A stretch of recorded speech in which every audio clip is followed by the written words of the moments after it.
Gang, welcome to wherever you are watching this interview, whether it's live or recording. I am very excited to be here with Hoby Hanna. Hoby, thank you so much for taking the time to do this with us. Yeah, no, I'm honored, Darryl. Thanks for asking me. So, Well, it's always great to be with you and the agents that you coach and you've been a great part of our company's history and growth and being involved with us. So I appreciate you including me and it'll be a fun morning here. yeah, exactly. I'll tell you, for those people that might be under a rock, or you just got into real estate yesterday, I'm going to tell you who this company is from a business standpoint and a personal standpoint. And Hoby, please correct me if I'm wrong on any of these stats that your grandfather started the company back in the 50s. He was 18 years old when he first got licensed, which I can relate to. I was 19. And now the company, it's three generations, 15,000 agents and staff, and 13 states, 500 offices. And I think you guys did over 40 billion or something in 2022. Yes. Um, so, gang, we have like one of the best, strongest companies in the United States. So that's why I'm very excited to have Hoby here. But Hoby, I'm gonna, if you allow me to indulge just for a minute to say something on a personal level. Sure. Um, in I think in all of our lives, we can see these moments, these next level moments because of that event. You're not the same person, or your business is not the same. It could be an event that happened to you, a decision that you made, or a person in your life. Well, for me, one of those moments in my long career was Howard Hanna. And I'll tell you this because I don't know if you know this part of our relationship. I had started the Power Program back in '93, and a lot of my clients back then, at the very beginning, were people I had worked with before, whether it was through Sweat Hogs, Floyd Whitmore, or something else. And so the first company that I did not have a prior relationship with was your company. So in 1999, I flew to Pittsburgh. I sat down with Helen and I pitched this program. It's a year long, it's once a month, and give me your agents for the year. And she did. And your company was the first company that I didn't have that connection. So, she really took a risk on me. And I got to tell you that that program, that meeting with Helen, was one of those next level events in my life. Yeah. That you guys made such a huge difference, giving this no name guy a chance to make a difference with your agents. And I just want to tell you, this is very special to be with you today for that Yeah. reason. So thank Yeah. you. Thank you, Darryl. Yeah, my perspective of that whole thing, and you ran your Power Agent seminar for a bunch of years with us, and really took off, and it's great. But I do remember that, and you probably don't know this, but Helen, my aunt, who you're referencing, who was running our brokerage in '99 and was at that time president of the company, and then was CEO until she didn't step down, just let me slide into that role a few years as a family business. But Helen was adamant she would never let an outside speaker speak to our group. Helen's an educator and a trainer, and she was always like, so we would have all the different trainers through the '80s and '90s call. And the company was just beginning its growth. We were really at that time a Pittsburgh company. We had expanded from Pittsburgh, but we weren't in multiple states and cities. Right. And as the company was growing, Helen, some of us were like, maybe we just need a different voice who can connect to what our culture and philosophy is. Helen was against it, and she had everybody come in, and somehow you were the guy. She came away and she's like, "This Darryl, I know he's not one of the big names right now. I think she liked your New York energy, your theatrical approach, but you're also, I will say, the fundamentals that you taught in those programs. And I sat through the first, that we had with Hannah, the Power Agent program. It was so tied to the core of what we do. It was tied to basics. It was tied to plan. It was tied to listings. It was tied to. It wasn't like we were taking a square peg and put it in a round hole. It just fit our culture. And I know the agents that benefited and grew their business from that. So thank you for helping be part of our growth over the years. So Well, I will say this too. I had to pull the numbers because you have no idea. I was so excited this for me to have this conversation with you. So I pulled the numbers, and if you take all the listings sold and buyer sales, combine those numbers, the 68 Hanna agents that we graduated before the program, they did 1,314, but a year later they graduated doing yeah, 2,226. So they had an increase of 900 things, which is a 70% increase. So yeah, so that was pretty a great impressive. program. Yeah, it was. It was. So thank you. Which, by the way, that brings me now to the questions that we're going to get into. So, everybody watching, thank you for letting me just be a little self-indulgent there. Thanks. So, let's talk about company culture because what I've always said about your company, Hoby, is you guys are like the Disney of real estate. And I'm going to give an example of why I've always felt that is when I was doing that first program that Helen took a risk on, we had 3 locations that we were doing a free seminar to sign the agents up. And and when I was standing on stage and I'm doing my thing, Helen is in the back and I'm 30 minutes into it and she's walking like now, if those people don't know, when Helen is not happy, you know she's not happy. So I could tell, and she started actually waving. I'm getting the hook. This has never happened to me before. And I'm like, what the heck did I just say? I had no idea what I just did. I get off, I take an early break. I think it was only speaking for 30 minutes. All right, again, we're going to take a break. And I go out in the hall, and you know what it was? I was saying to the group, listen, you guys have to take responsibility for your production in your life. It's nobody's fault. It's not the company's fault. You've got to look at yourself as your own business within a business. So you've got McDonald's and then you've got the individual stores. That's how you should look at this. Howard Hanna, and then there's your business. That's what ticked her off. She got me out in the hallway and she said, Darryl, you don't know our culture. The agents, we're in partnership with the agents. They're Mhm. our partners. They're Yep. not separate. Their successes are there. Anyway, so she schooled me. So I cleaned it up. But it was that moment that was clear to me that this is a company that knows who they are. They have a clear company culture and they're furious about it, strong about it. So that's my first question for you is that my first question, let me just, if if you were to describe it now, what is the company culture? What's the commitment that you have to the industry, to your agents, to the consumers? Yeah.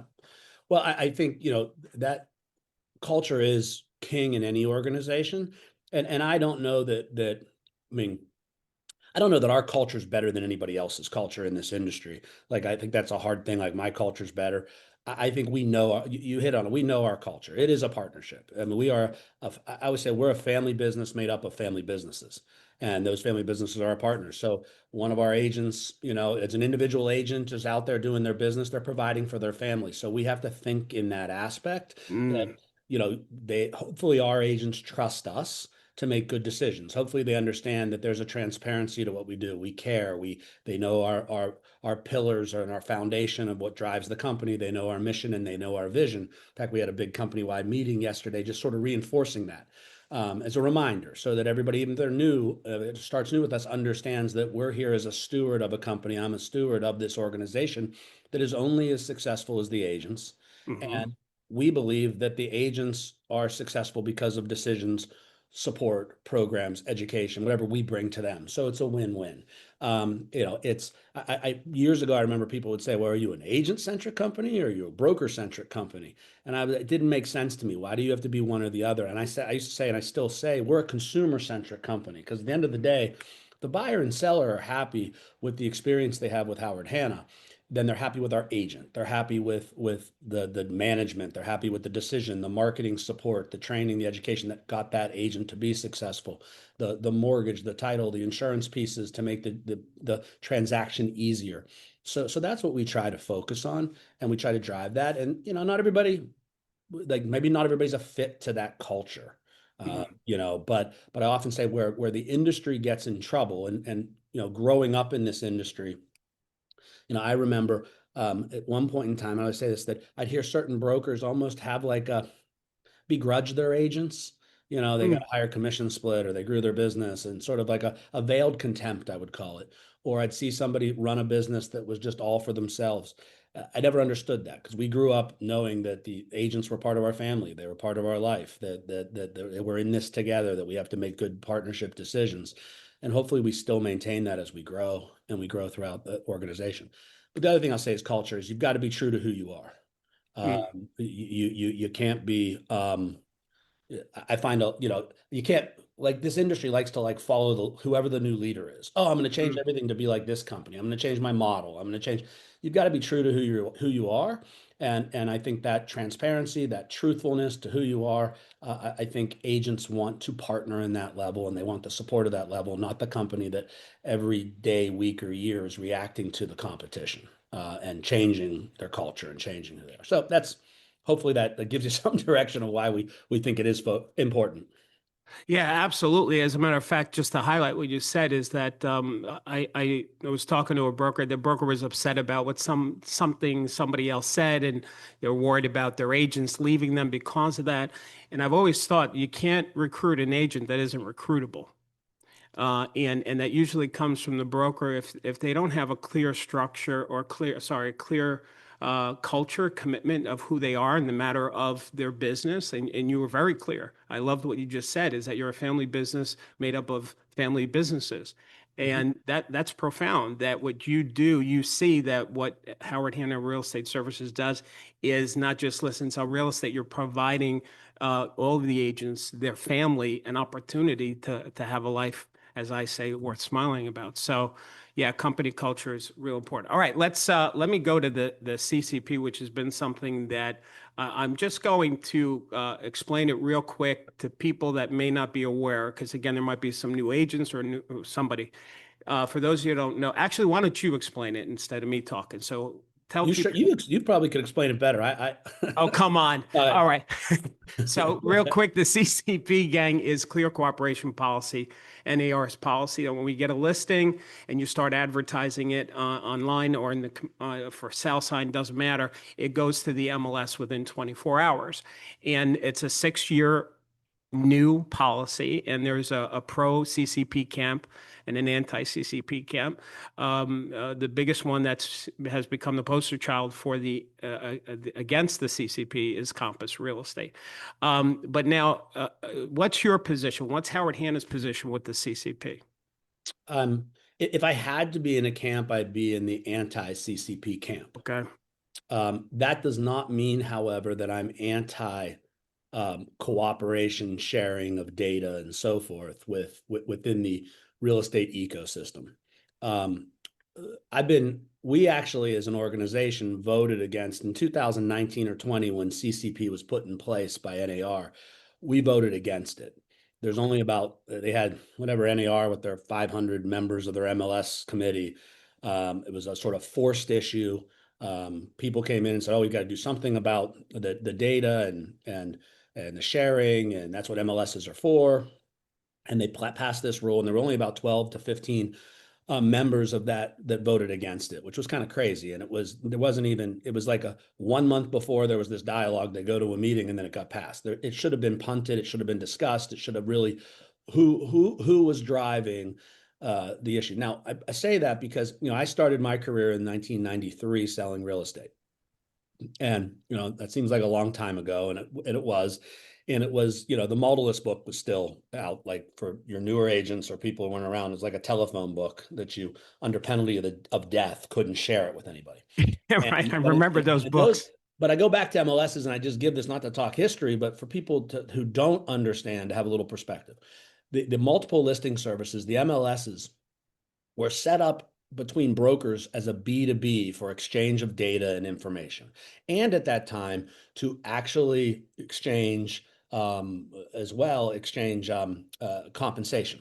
Okay, so before that, before the MLSs, brokers might have worked out one-to-one deals with each other. Darryl Davis, the broker, and Hoby Hanna, the broker, might have had an agreement. My agents can show your listings, you can show mine, and here's what we'll offer to cooperate. But so the business was a little Wild West and was fragmented. And what happened was is everybody said, well, let's put this together and put this together as a database and a source. But as the broker in those days, you chose to bring to the table, even before that, where you brought like copies of listings, you put them in a binder, you chose to bring to the table the listings you were ready to share into the market with the rest of the B2B. It wasn't like everything had to be in.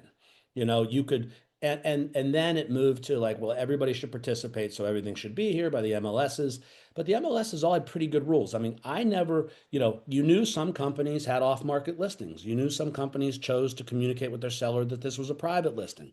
You knew that they were going to put it in the MLS maybe a week after they listed it and try to sell it internally. That's part of the game. It was part of like, what do we as brokers really need to go do is sit at the kitchen table and convince that seller that I'm going to help you get your house sold and here's my strategy. And that was fine. I remember in Pittsburgh where I sold real estate, West Penn Modalist had a 72 hour. They got to a point where they said, you've got 72 hours to put it in the MLS, but those first 72 hours, you can get your marketing ready. You can call your clients, you could market it, you could sell it, you could show it. And if it's sold in 72 hours, it's sold before processing. It really wasn't a pocket listing. It wasn't a private listing that you had those sometimes that a seller would say, I don't want to be in the MLS. I don't want to be everywhere else. And I think the system worked well. I think what happened is, as we saw the advent of portals and we saw the advent of MLSs making money off data, and we saw some companies that decided to be creative with their product and say, we even had a product, we still have it, but we need to relaunch it. It's called Find It First, which was, hey, we're going to be in the MLS, but said to the consumer, find the Howard Hanna listings first at howardhanna.com. First was 72 hours, and then it was in the MLS, and then it got fed to everybody else. First was to try to get traffic to our site versus realtor.com or Zillow or somebody or Trulia or somebody else. It was just to get leads. It was to get business because that's our inventory. Shouldn't we be able to market and merchandise that? Maybe I'm wrong.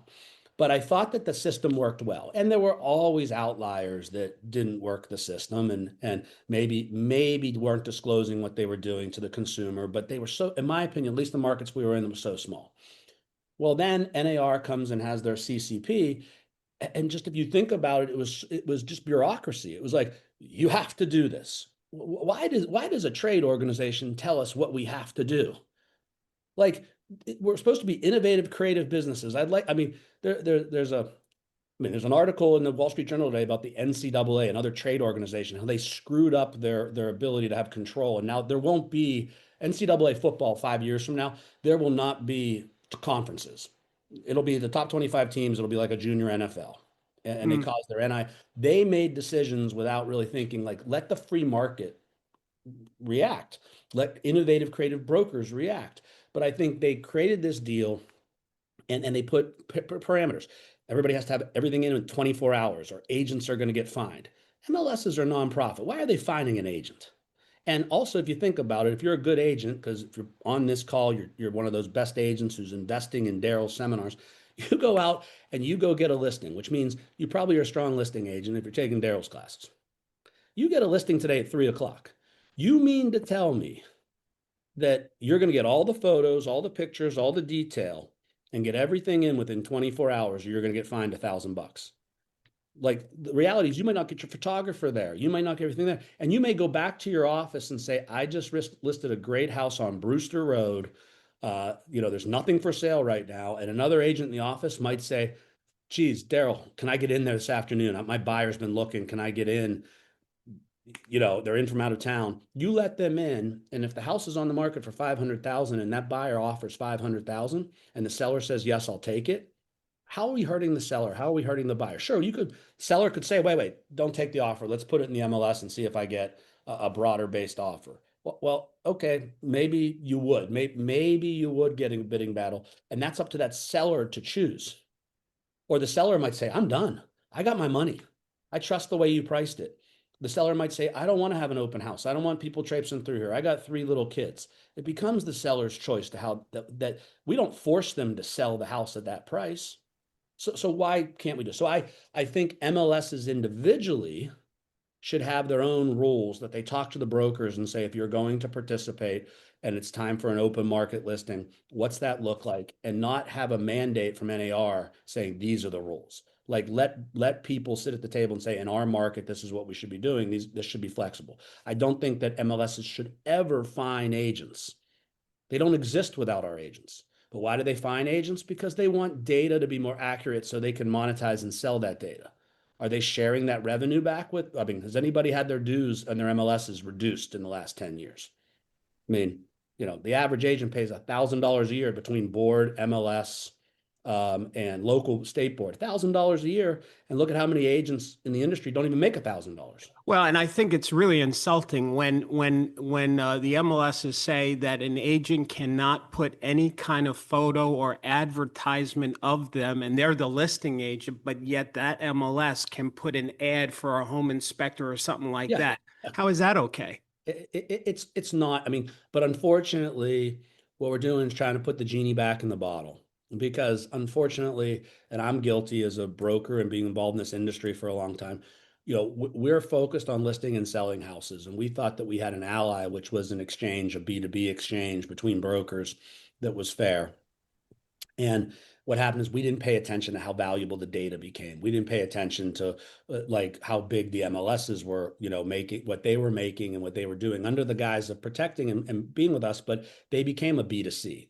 Some of them have created their own websites. Some of them have created their own public facing Mm, websites to generate more traffic and we can't, I don't think the MLSs were set up to just level the playing field with everybody either. I mean, there's a lot of good companies that go out there and in my opinion, invest in their own programs and tools. And then an MLS says, well, we're offering this as well.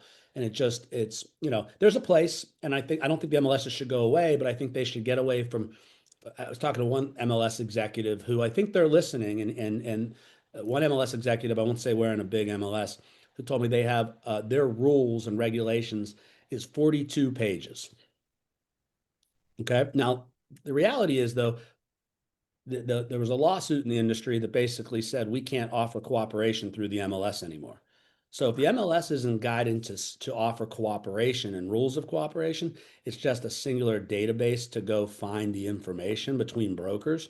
Then maybe that's what it needs to get back to and have some rules, but 42 pages or 37 pages of rules, I don't think that's what it was ever implied to be. It could be one page of just like, here's the participation rules to be in this MLS. And if you don't want to be, you don't have to be.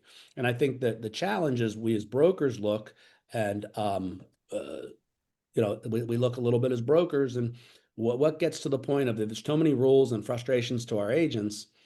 Do we get to a point where brokers are building their own databases and sharing with each other? mm. You Let know? me ask you, do you think that I mean, the way you said it's a little chilling too, that you've got the MLSs and they are telling agents how to run their business. And if they don't, or telling the homeowner, you have to give us your data. If you're going to list with a realtor, you have to give it to us. Do you think that that's a setup for another lawsuit for antitrust, for monopolization of real estate? I, I'm not an attorney. After living through an antitrust case in the industry that I really feel was predicated by certain um, industry mandates, but I can tell you, most of us as brokers, we may like each other, but we're not getting a room. We're competitive. That's, but I worry about some of these things. I mean, that's why we took the stance as a company. It's one of the reasons we took the stance as a company to say to NAR, and we've had good dialogue with them with their new leadership. I mean, I'm not here to bash organized real estate. I just get frustrated. Uh, Hmm. but we've had good dialogue with NAR. We've had good dialogue with a lot of we're at 80 MLSs. We've had great dialogue with about 35, 40 MLS executives saying we think there's a place, but let's get out of the rules. Let's get out of the policing. Let's have simplicity of sharing information. But I do worry that like when somebody at a top says this is the rule for an entire industry, and then from there it comes down to everybody has to adopt it. It's like, okay, I don't. So we've made people aware we're not gonna abide by CCP. We don't think it's enforceable, and we're separating ourselves from that. And I think others are as well. Um, that's just. Have you I, gotten, I has just any, worry about any. I mean, we believe we're built differently as a company. We believe we want to do the best job we can for our consumers, our buyers, our sellers, our agents, have complete transparency, we have creative, innovative marketing programs. We're a one-stop shopping company that we believe in offering mortgage, title, and insurance products to make it easier, make it creative, and be different. We believe we're built differently than some of the other companies, and we don't want to just follow in line. mm, We just don't want to just be mandated. And we think all brokerages should be that way. We think there should be creativity that makes capitalism's a good thing, right, and creative businesses. And if another brand does a great job with something creative and it gives them market share jump and attraction of agents, then I should study that and say, hey, great innovation. Is it innovation that's like I can't repeat, or can I invest the dollars myself to grow my company? I don't think that organizations and boards they should play a role to advocate for housing. They should play a role to make sure that that there is some rule of law that's like fair housing is protected, and if there are agency state rules that they're protected and there's an advocacy. But I don't think they should be getting into, hey, we're going to limit somebody's creative idea on how they're going to market properties, and the seller is giving them the choice to do so, or the buyer is giving them a choice to work in that capacity. That we start doing that, then we're just leveling the playing field, and we should just all go just work for NAR, you know, right, and not have creative, innovative companies. And I love seeing new companies pop up and come to the market and grow because there's something they're doing that's creative. right. We've been around for 68 years. Getting ready to 68th year will be completed this year, and we're excited, and we've had longevity, and we've seen markets up and down, but we think we've done things to be creative, and we think that if that gets taken away, that doesn't make this as an interesting business. I don't think we're just a commodity that the government or at some level should say everybody has to practice this way. Now, There's good now, rules and regulations, but not take away the marketing and innovation creativity, or I'm not as interested in being around the business then. there's two things that the pro CCP folks say, and I'm interested to get your take on it. One is the reason why it was put into place is because it's better for the homeowner to have the listing on MLS, because if it's private, they're going to sell for less, they're going to lose money, etc. And the second thing that they say is that it helps prevent fair housing violations, which seems to be the go-to card that any people use just to justify a bad rule or policy. So, what's your take on those two arguments? Oh, well, I'll take the second one, Sure. which is the fair housing. Yeah, I don't really like that argument, um, because that argument and sort of, I guess, says that a company like Howard Hanna must have a filter on its website for a consumer to find out what's for sale if they are a protected class. Hmm. I mean, they're just like that doesn't very transparent. There's a for sale sign in the front yard. Here's our listings. Even if our private or exclusive listings were there, or we use our Find It First program and they're there before they're in everybody. But I don't know how that. I don't think we're saying that a protected class can't see this home. I just doesn't make sense to me. I think it's a fear factor. I mean, I guess I know we have fair housing laws, and that's important, and we're very transparent, and we believe in fair housing, and as anybody should in this industry. But I sort of look. I mean, you can't discriminate in any environment, or shouldn't. But for example, if an airline chooses not to be on Expedia, but says, "Hey, you've got to come to my website to find my flights because I'm not going on a portal." Are they discriminating against a protected class by making them not look at Expedia? I mean, Right. that's like the logic. Now, or even if you go to the point and say, hey, we're going to put all our listings into the MLS, but we don't want them syndicated. We're willing to have the B2B, but our seller has chosen that they don't want this house on realtor.com. They don't want this house on everybody's website, that they want some degree of privacy. And there are MLSs that do that. There are MLSs that do that Okay. really, really well, that have like, hey, we're sharing the B2B, but you can't put this on your website to market. You can't answer the questions. The seller chose and wants that. I think Chicago's MLS does that. Okay. That that then the agents all know about it. So if they turn around and pick up the phone and call their customer who's a protected class and say, here's a listing that you know, you could an agent, a good agent could say, I'm not sure. I know that XYZ company doesn't have all their listings here. Does that agent sign up to get the feed for what those listings? And there is no offer of cooperation in the MLS anymore. So do they pick up the phone and call and say to the broker, hey, Darryl, can I show this listing? I've got a buyer.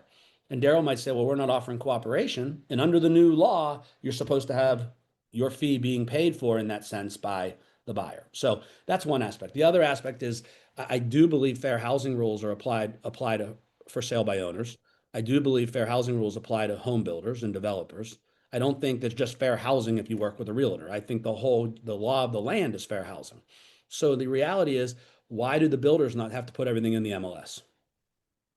Why does a for sale by owner not have to put everything into the MLS under a guise that says for sale by owner?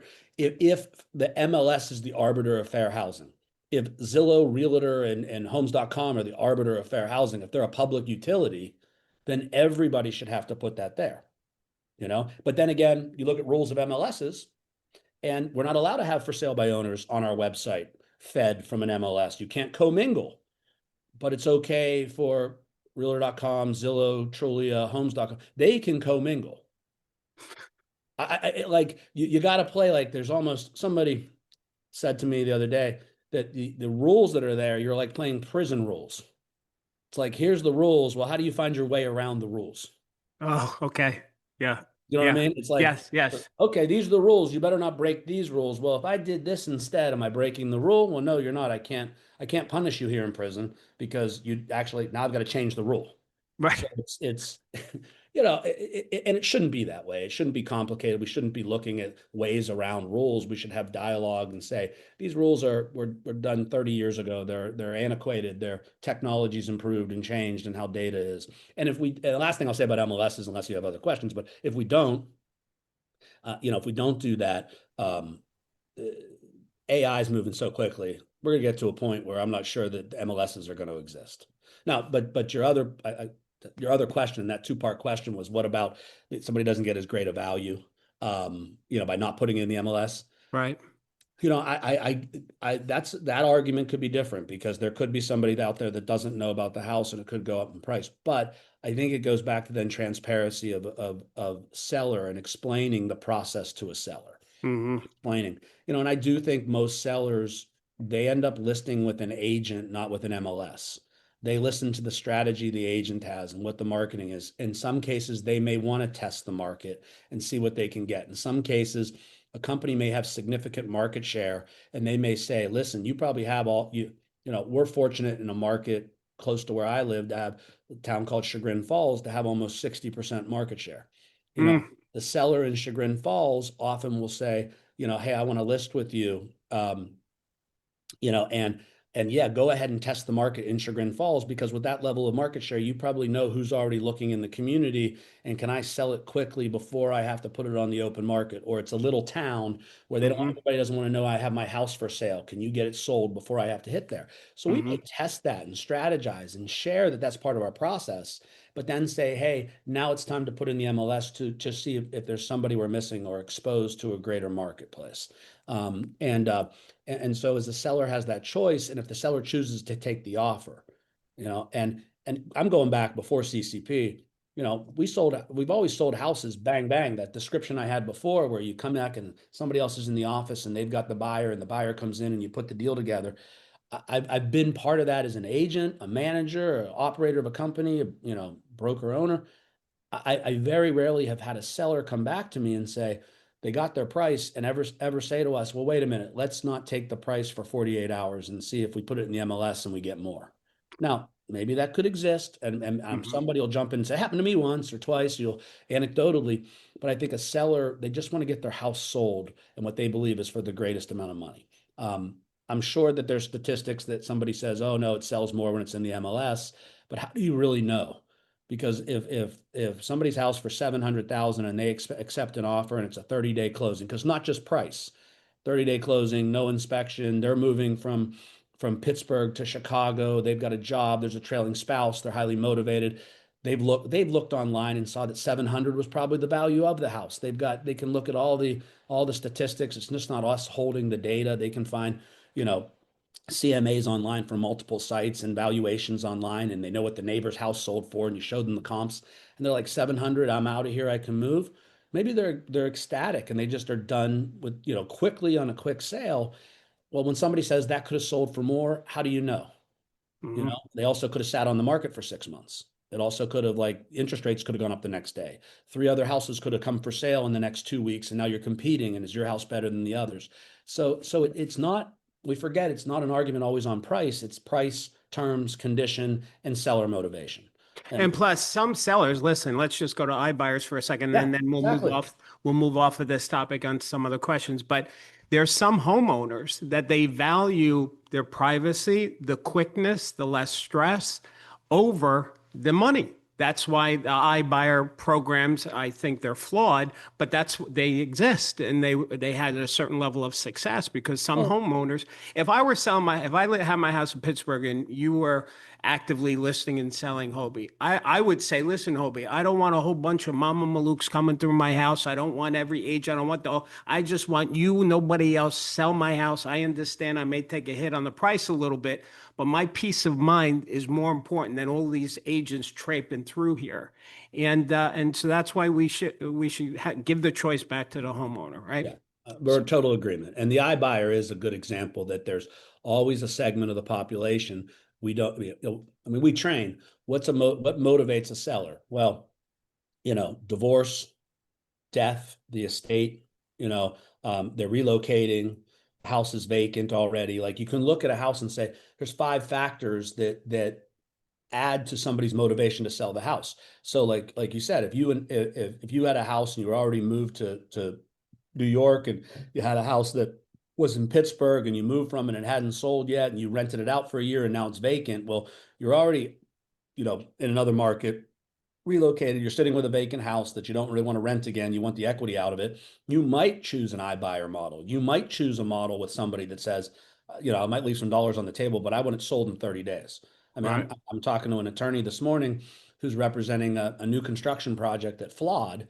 And he said to me, I don't want to say we're liquidating this project, but I want to say, you need to price this to move and give me a marketing strategy. I don't care if you auction the houses, because there's like, I don't care if it's an auction. I don't care if it's something creative. I don't care if you go to investors or you just think, let's reduce the price to sell them. Give me the choice. Let me get it done now. You know, so And I'll tell you one last thing on this too, is the other piece of that is, and you and I both know this, and I think any experienced agent knows this, that sometimes when you have two cooks in the kitchen, a listing agent, selling agent, two different companies, that meal doesn't get produced as nicely or as smoothly as if there's one cook in the kitchen. Where, depending on what state you are, some states don't practice dual agency, but I used to say it on listing appointments that, I'll have the seller side and the buyer side, so I can coordinate any upsets or I'll know immediately if there's a fire that needs to be put out before it kills the deal. yeah, the last Um, thing I'll say is that, and we can yeah. move on, but it, I just at its core, I think that our industry should stop arguing. I think if we're really, our industry should stop the arguments that are like in LinkedIn and social media, because most people don't understand it. But what the industry must practice, and if there is a must, it's transparency and remembering we're brokering somebody else's asset. Mm, So it always should be the seller's and buyer's choice for who they choose to work with, what their marketing strategy is, what they want to look at is like, we can't force them to market a house in a certain strategy. We should give them seller choice. And there's a lot of sellers who will say, hey, I don't like your find it first program. I don't like a 3-step strategy. I don't want to expose it. Then that's fine. But we never should come in and say you must do something, because we don't own the houses. We're brokering somebody else's castle, that's awesome. Now, but you we see, should have I a got to, I strategy got for to, that. I know we were going to go off it, but I now have to address what you just said about the choice part. See, now the pro CCP people will say, well, we just added a choice for a homeowner that they can delay the listing on the IDX feed. So there's the choice Yeah. that but what do you say to that? Because I have an opinion on that too. Well,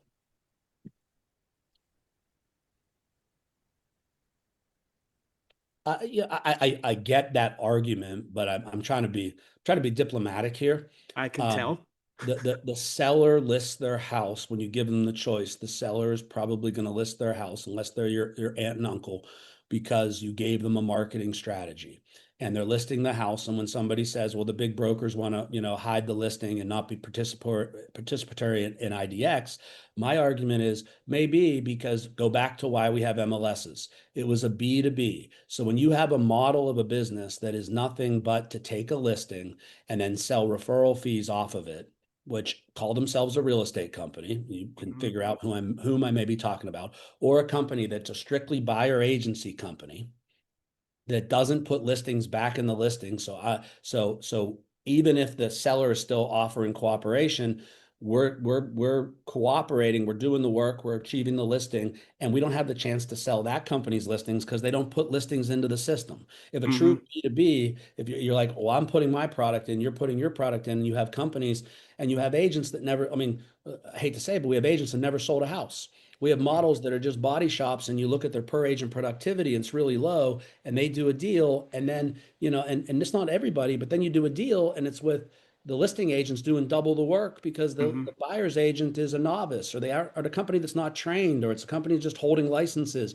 Or if you have a challenge, who's the broker you call? You can't find, I mean, and there's nothing wrong with those models. Those are those models, but so that's my opinion. And my opinion is that they're also, now that we have buyer agency and we're getting contracts, we're listing buyers. Now I'm going to say what worries me is that agents aren't doing that. They're signing All the right, agreement. let's talk about Yeah, that. What's your but problem? you Hang on got one to sign second. the damn agreement. I want to just say to all the attendees, listen, gang, if you want to ask Hoby any question, because we're coming to the end here, can you open up the Q&A? You'll see on the Zoom somewhere it says Q&A. Open that up and then write your question there, and we'll read your question for you. If there's no questions, we'll just keep talking. But so Hoby, let's talk about that, the buyer agency agreement. So how are you helping agent? What are you saying to your team about it? How to do it? What are you seeing the pitfalls and et cetera? Go ahead. Yeah, well, okay, so we if we start with in the settlement of the Gibson or UMPA or all these cases, the settlements that have taken place between brokerage firms, between NAR, have basically been very specific that what's changed is that we don't offer cooperation and that buyers agents must list the buyer. They have to disclose at the earliest point of contact, not when you write the agreement that I'm going to take you out and here's what I'm going to pay as a buyer's. So you're going to pay me potentially as your buyer's agent.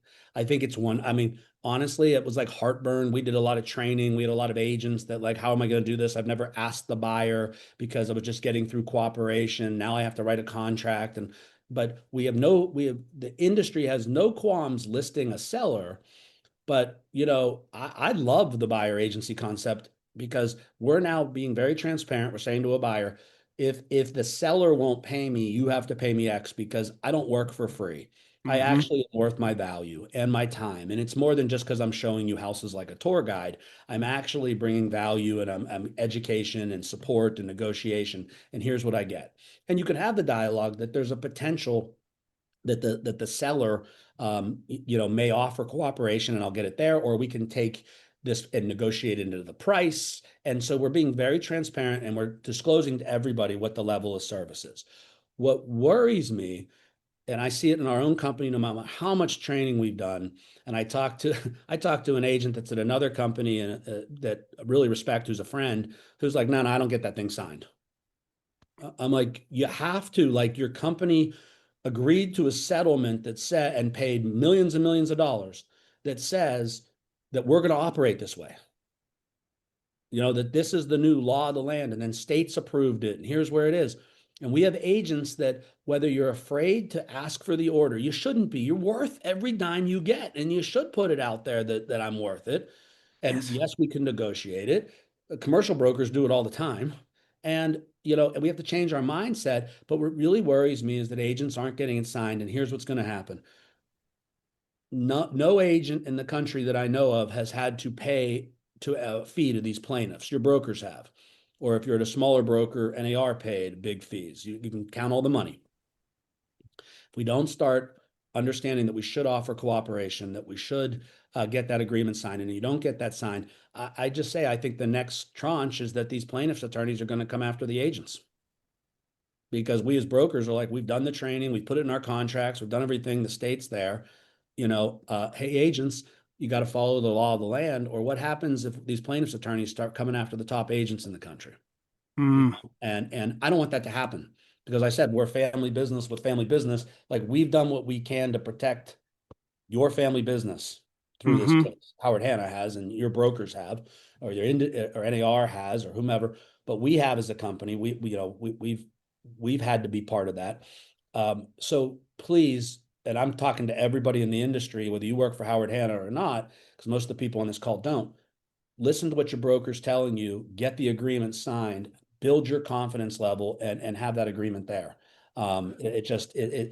It'll protect the industry and it makes the industry more professional. You know, you made me think of a question that I want to ask you, and that is, is your company? I got a two-part question. Is your company encouraging the agents when they get a listing to ask for the full commission, the listing side and the selling agent side at the listing appointment? Are you asking for that or no? no, we are negotiating our commission based upon here's what we're doing to market and advertise for you. And then saying, here's what we get, here's what we should get to list the house. And oh, by the way, here's what happened with the lawsuit, because people ask. And you can offer a portion of the commission. We can choose to offer that portion of the commission. You have to disclose it to the for the buyer's agent if we feel that's good. We didn't come out as a company, as a policy, and completely with the changes bifurcate the commission completely and say, listen, just pay us the listing side. Okay. However, more and more of our good listing agents and more we have dialogue with our management team, we're seeing things go that way because it's Okay. less confusing to the seller. Seller gets a little bit confused and says, okay, well, here I've negotiated a 5% commission. I don't want to offer cooperation. Well, am I still getting 5%? Is that the fair market value? Where should it be? So we're seeing more and more agents come in and say, here's what I'm going to charge you to list the house. Mm-hmm. Explain that somebody may try to negotiate it, but the buyers should get their own buyer agency agreement. Here's all the services I'm going to do to sell the house. And Mm-hmm. we're not offering cooperation. We're saying to the buyer's agent, there's no offer of cooperation. You've got an agreement, come in and figure out how you put the deal together or negotiate.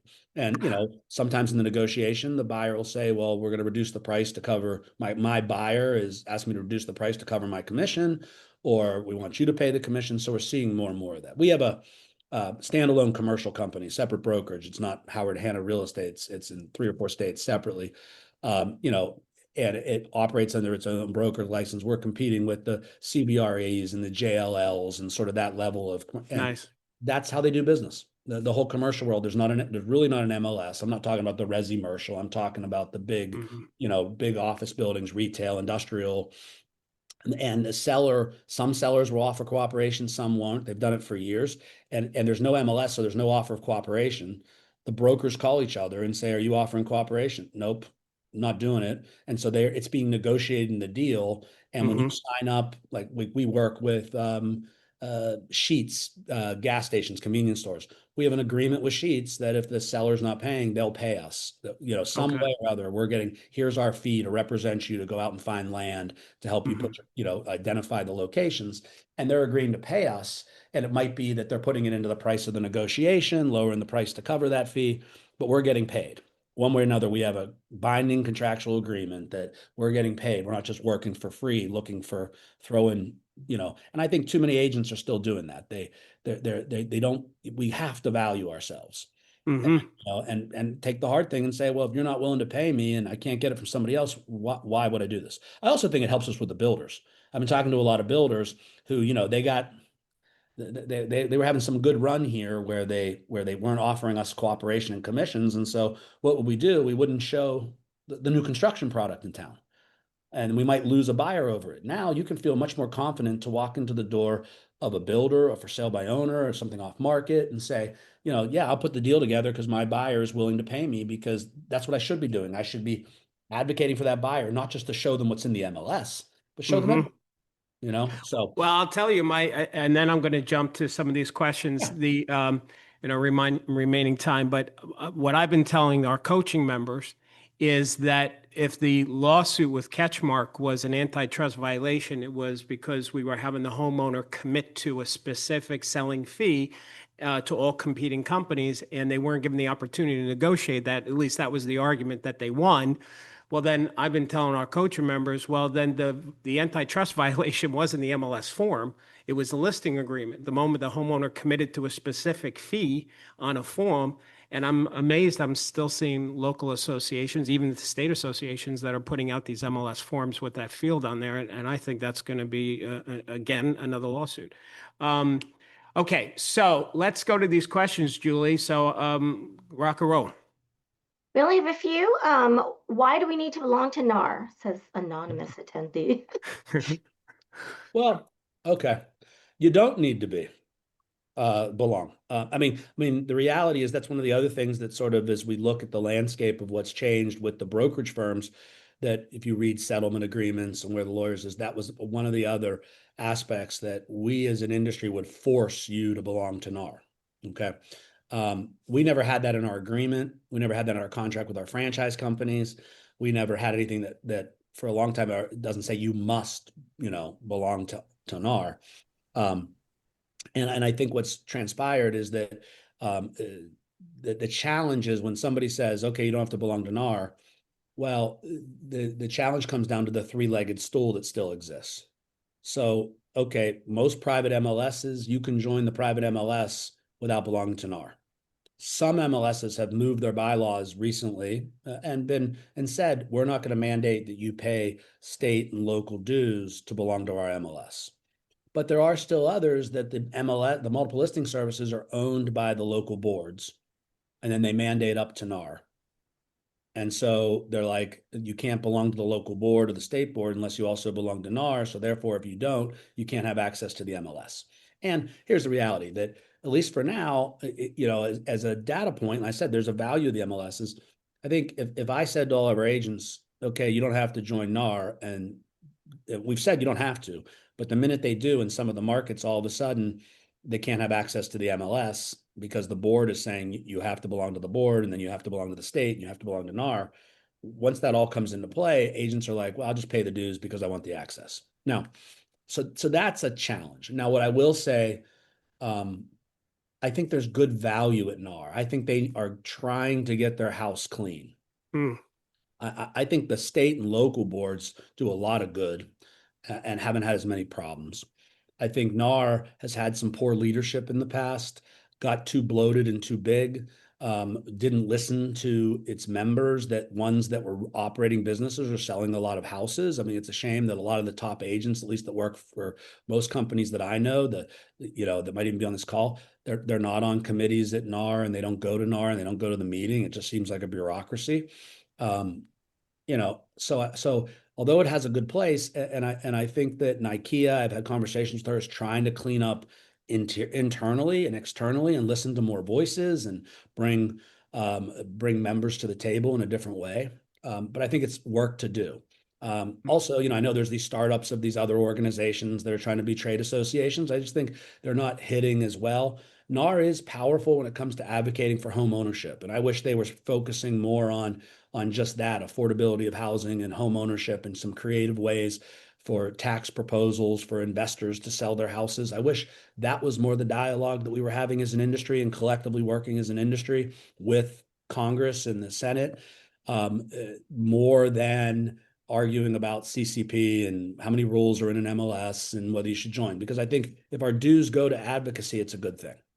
But it's when, again, my argument is, don't try to be a great advocacy group, but don't try to tell us how we have to run our businesses. So it's, that was brilliant. Everything that you just said, every point, that was brilliant. All right, Jules, go ahead. Helen asked, Hoby, have you ever sat on a pro standards at your local board of realtors? I have in the past, when earlier in my career, and it's been a long time. And Helen, that's I've sat on Modalist boards, I've sat on professional standards boards, I've sat on the big broker state forum boards. I don't right now. I'll be honest. I got very about 10 years ago, got disengaged with the bureaucracy within those meetings. And we have a lot of boards. So it's like, okay, we were maybe making 80 MLSs, boards in every state, every market has a board, state boards. We've tried to participate as a company. We have other people that are there trying to advocate. But I just find sometimes that it's a lot of bureaucracy, a lot of committees that are making decisions for another committee. And I'm I'm a type of person that I like to, first of all, I speak my mind, but second of all, I like to get things done. It's like check it off the to-do list and let's move on. And, as opposed to meetings upon meetings, upon committees, upon committees. But that's just me. I mean, that's my ADHD kicks in. So, Get out of the room and get something going, right? yeah. Tricia says, shouldn't NAR FAR have eliminated all conversation in listing contracts regarding buyer broker compensation? I guess Yeah. this is speaking to what I just said about, I think the violation is on the listing agreement, and the negotiated MLS form taking the field off was just the settlement agreement, but the actual violation is the listing agreement. And yeah, Tricia, I think that all the associations should stop putting those on the forms. Yeah, that's it. Okay, next question. I'll go one Okay. step further, Darryl, Go ahead. and this is maybe unpopular again yes, I agree with what you're saying, associations. I also think again, to separate what looks like antitrust, even if it's unintended, is that every company should create their own agreements. They shouldn't rely on a board to provide your agreements. And I've been in committee meetings where people get upset with that and say, well, that's not fair. Well, we do our own agreements. We don't use, we know what the state and the board agreements are, but we have our in-house counsel and our attorneys sort of creating and editing that they think is to protect us. Always have done that. Here's the tradition, the standards, the things you have to be aware of, but this is language that we believe is important. And we have different ones for each state that we're in. We don't have one, even though our attorneys would like to have one national, but they understand that local markets have traditions and customs that you need to have in the agreement.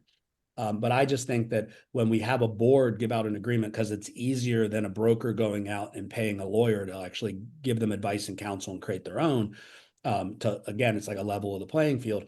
I think that would protect us all, because then nobody can come back and say everybody used the same state or board or local agreement. You're independently running your business without collusion of another trade organization saying, here's the standard. So absolutely. I mean, I've said it a million times. You've got this committee creating a listing agreement, and on that committee, you've got Remax, Howard Hanna, Douglas Elliman. You got all these competing companies creating the same form that they're all going to use in their businesses, and I think that is an antitrust attorney's dream to use that against us to show collusion. Okay, next question, Jules. Patricia has asked many, many times. She wants to know if you two can work together again for Howard Hanna agents. She's a Howard Hanna agent, and she loves you. Okay, I did not pay her to say that, Hoby, but maybe we should talk. I don't know. Yeah, we'll definitely talk, Tricia. We love Darryl. So yeah. All right. Cute.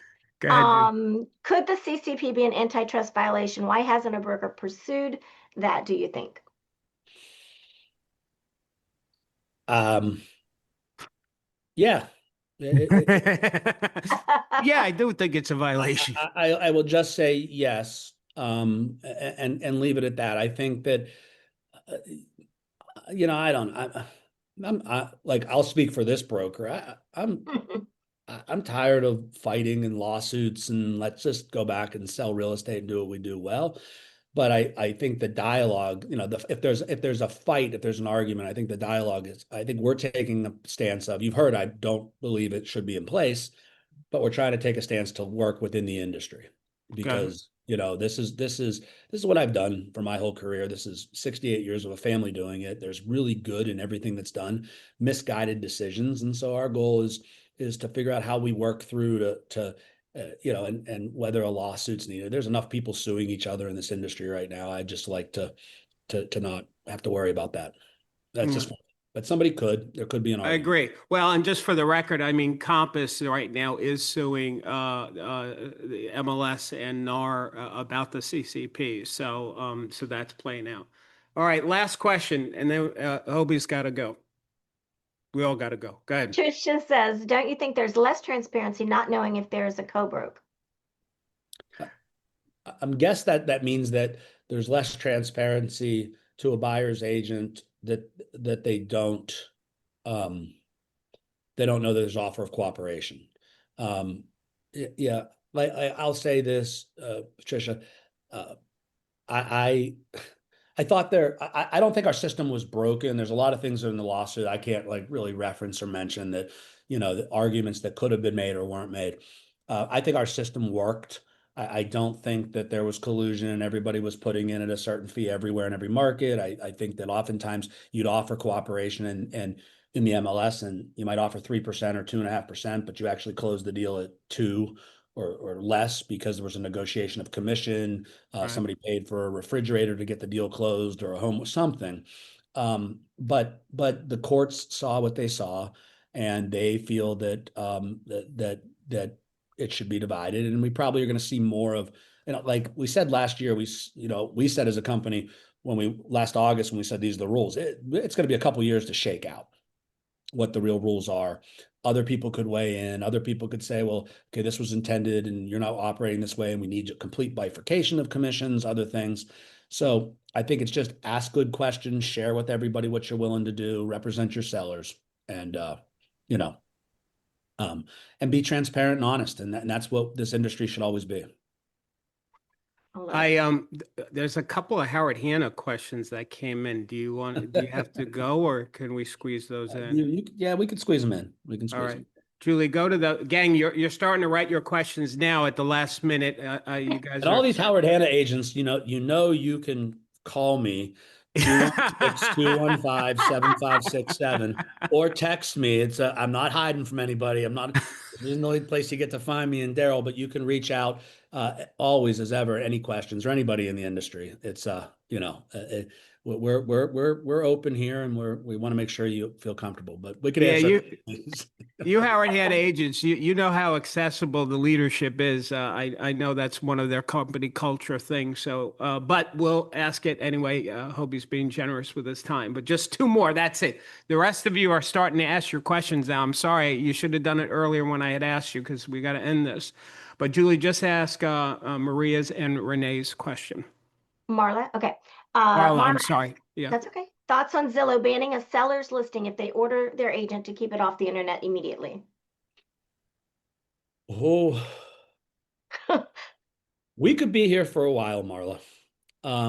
I don't think, I think it's going to be, let me say this, and I precurse this because in case somebody from Zillow is listening or watches this, I like Zillow. I think they're part of our ecosystem. They're part of our, we at times I have like and they know this, I'll say this to their faces. We have a love-hate relationship. Sometimes we love some of the innovation and things that they do to help our agents and help our industry. And then sometimes I think they get fickle and a little bit move a dial. I understand completely why they would want everything on Zillow. From a business model, all these arguments are, somebody could say, well, Hoby, you don't want it on Zillow because you want to have more buyers contact your Howard Hanna agents. Yeah. And they want it on there because they want more leads to come into Zillow to monetize because that's their business model. I don't begrudge that. I think it's hard when anybody comes out and says, we're going to ban a seller. And when I talked about those prison rules, guess what? There's ways you could find prison rules to take off-market listings, still protect yourself as a company, get around Zillow's rules, because they're not banning the seller, they're banning the company that listed with the seller or the agent. And they're sort of, why come that? I mean, and I've talked to them. I mean, there's a lot here. I think, obviously they're embroiled in lawsuits themselves now between themselves and another brokerage firm. I think we're sitting back. We had a great call with folks from Zillow this week just to understand where they are. I don't think they should ban. I don't think they should ban listings. I think MLSs have to look at that if they're accepting an IDX feed. Am I allowed to ban people's listings? I guess so. I guess I could say, well, I'm going to ban listings from another broker from my IDX feed, or like it's slippery slope. And I think we're talking about a small margin of properties that if a seller truly chooses, as we said before, to not want to be on Zillow right now, to not want to be in the MLS, to want to be in a private network or exclusive network for a period of time, that's a seller choice. And now we're getting into telling a seller what they can or can't do. I don't think anybody should tell us. I don't believe Howard Hanna, as good a company, I think I would never say to somebody, you can't do this. I'd make a decision saying, here's what we think's right for Howard Hanna. And but to say, I will never let you do something, or I'm going to prohibit you. I think it's going to be interesting to see how it shakes out. I do want to say, I think it's amusing. I think Zillow has lost its way, and they're not clear about what their commitment is or what their culture is. Because I just came back speaking at Inman in San Diego, and every corner I turned, Zillow had an ad that says Zillow works for agents. But meanwhile, they're throwing agents off of their platform because they're not adhering to this rule and blah, blah, blah. So there's a little bit of an oxymoron there. All right. One more. Go ahead, Jules. All right, last one from Renee. If we don't know the buyer compensation, how does an appraiser know the true value? I don't even quite understand that question. The Did you true get value is the purchase price, no matter where the commission gets paid. So right? if the buyer's paying buyer cooperation on the outside of the deal, it doesn't mean the house is more than that. If the house is a simple $100,000, and in there the seller's paying the buyer's 2.5% plus their own 2.5%, 5% commission, the house was all on the appraisal value was always $100,000, the purchase price. Didn't matter where the closing costs went and everything else. So Renee, if that's what you're sort of asking, you feel free to ever call me. But I don't think that commission comes into play at that. It's purchase price, and that's what the appraiser's looking at. Can they substantiate the purchase price? And the appraisers already assume commissions are being paid and closing costs. So, All right. So before we close this, by power agents, and I know we have some people that are not my coaching clients on this call because we open it up to everybody. But usually what I like to do is, can you please in the chat just acknowledge and share your thoughts with Hoby? Was this valuable? Do you appreciate it? Hoby, I didn't pay Hoby to do this. I couldn't afford him if he billed me. So this was all gratis because of his commitment to the industry and wanting to give back and to help you guys. So it's only appropriate that you acknowledge him for the contribution that he's been for you today. And so if you'll share that. And it seems like, Hoby, you did a fine job according to what everybody's saying over here. So appreciate that. It was great. You asked, so it was really insightful, great questions. I love talking about the industry. And so I hope I gave a little value, whatever it may be, to your power agents and the people on today. So thank you. And Hoby, as an outsider looking in, I've seen the company's growth since I've been in the business. But man, when you stepped in, new set of eyes, and you really brought the company to an incredible next level that I don't think a lot of people would have thought could have happened. So you've just done a fabulous job with Well, the family business. I appreciate that. This company is a lot of wonderful people, not just our agents, leadership, management. I'm fortunate to be part of I really am. I'm to be part of an incredible organization that makes my life easy. I can come up with creative ideas and crazy ideas, and the team supports them or tells me I'm nuts and put it back in the corner. We're not doing it. Here's where the focus should be. But if I didn't have the leadership, the agents, the management, that's what makes our company, truly wonderful. So, but thank you for saying that. Yeah, awesome. All right, gang, there you go. So there's a lot of great stuff. We're going to take this recording and we'll post this so people can watch it again if you want to do that. The last thing I'll say before I end this for everybody, let's keep in mind that we don't just listen and sell real estate. What we actually do is help people get to their next level in life. And so what we all do as real estate professionals is we make a difference in people's lives. And the money we make is a gauge as to how many lives we've touched. So focus on that, and the money will follow. All right. God bless you, Hoby. Thanks again. Tell the family I said hello. Thank you. Thanks for including me, and great being with you, Darryl. Great seeing you. You're always fantastic. Great having you in our industry. Thank you, Hoby. Appreciate that. All right, gang. Take care. Keep smiling. Bye-bye. Bye-bye.